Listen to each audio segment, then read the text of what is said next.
The most crucial part of a YouTube video is thumbnail. If I will tell you to choose one thumbnail between these two thumbnails, which one will you choose? This one, right? But why? Why Algrow, Stepgrow and Decoding YT uses this kind of thumbnails? So in today's video, I will discuss with you 4 tips about thumbnails which you can use to improve your CTR. The last one is the key point of this video, so don't miss it. Number 1. Less is more. As you saw that in this thumbnail there is a lot of text.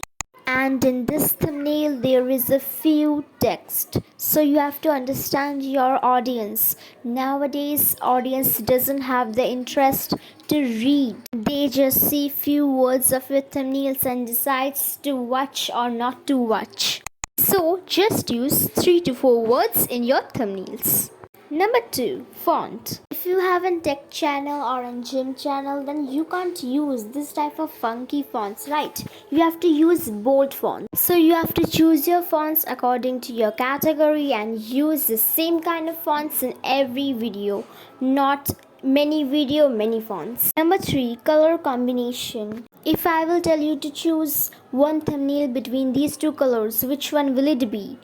This one, right? But why? As you can see, these colors are building up a color combination and you need to have some color knowledge to make a color combination, but I will not make you complicated about telling you a lot of things about color combination. So these colors which you can see on the screen, you can use them. Number 4. Simple but unique. Simple means not just putting up a white background and telling it is a thumbnail. Simple actually means to remove the unwanted parts that are not required in your thumbnail. Unique means you can create something unique about your channel so that people can identify you, like Algro's red and green thumbnails, Decoding YT's black background thumbnails. So just create something unique about you. To know how Decoding YT got over 2 lakh subscribers, click on this video. Bye.